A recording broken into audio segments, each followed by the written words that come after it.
Salut les amis, j'espère que vous allez bien. Aujourd'hui je vous présente ma deuxième caméra pour ma chaîne YouTube, la Legria Mini X. Alors j'utilise un Canon 700D en tant que caméra, même si c'est un réflexe, et j'ai décidé d'acheter la Legria Mini X.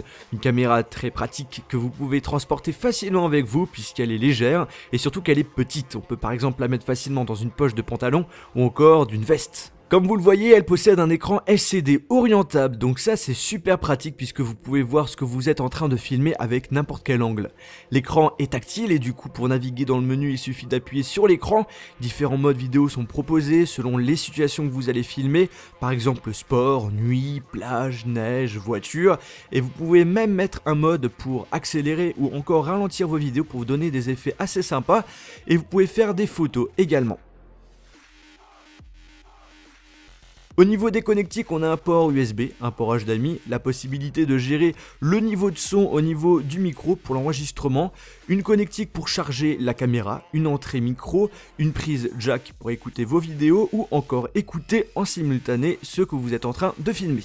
La caméra est équipée d'une connectique Wi-Fi, il est donc possible de contrôler la caméra avec son smartphone à l'aide d'une application Camera Access Plus qui est gratuite sur l'App Store et le Play Store. Par contre, elle a l'air de ne pas marcher sous Lollipop vu que j'ai pas pu l'installer sur mon Nexus.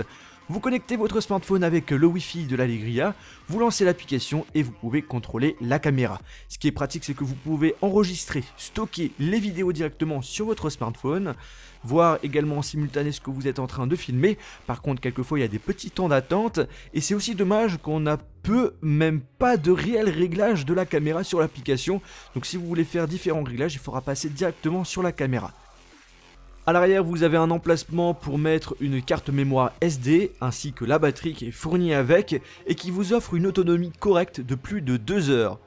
Sur cette caméra, vous avez la possibilité de la mettre sur un trépied, et ce qui est cool, c'est que vous avez un pied qui est réglable.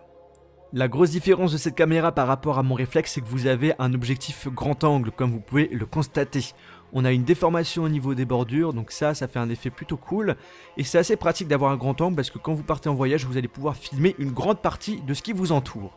Sachez que vous pouvez faire également un zoom pour filmer des gros plans qui enlèvent d'ailleurs les bordures qu'on avait avant, mais la qualité vidéo sera moins bonne.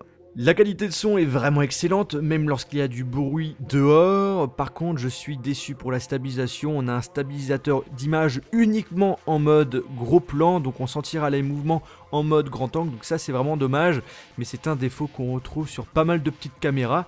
Et malheureusement sur celle-ci. Au niveau de la qualité d'image, j'en suis content, on peut filmer en Full HD avec 25 images par seconde. Par contre, prévoyez de filmer dans des lieux clairs pour avoir une qualité optimale, sinon ça va donner ça. Donc là, j'étais dehors avec Amélie pour enlever de la neige sur les arbres pour éviter que les branches se cassent. Et il faisait presque nuit, comme vous pouvez le constater. La qualité reste tout de même correcte, mais avec plus de lumière, la qualité sera bien évidemment meilleure. Pour ma part, j'ai décidé d'acheter cette caméra pour pouvoir la transporter partout afin de conserver un maximum de souvenirs et également pour la chaîne YouTube. Je l'utiliserai notamment pour les vidéos où on me voit et aussi pour faire des plans sympas dans mes vidéos. En complément des petits échantillons que je vous ai mis dans cette vidéo, pour ceux qui veulent connaître la qualité de son du micro et vidéo, je vous conseille d'aller voir mon épisode 6 Jojolette qui sera dans la description. Tout le son de la vidéo a été pris avec la Legria Mini X. Les plans où on nous voit, c'est la qualité gros plan et à la fin de la vidéo, vous avez un plan avec le grand angle. La caméra est disponible pour moins de 400 €, je vous mettrai un lien d'Amazon si vous êtes intéressé dans la description. Pour ma part, je trouve cette caméra très pratique, facile à transporter, elle propose un objectif grand angle qui vous permet d'enregistrer des vidéos avec un effet très sympa. Par contre, je suis déçu du fait qu'elle n'est pas équipée d'un stabilisateur d'image en mode grand angle.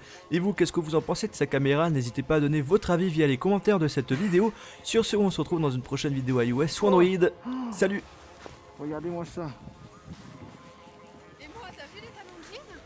Heureusement que t'es passé devant parce que si c'était moi.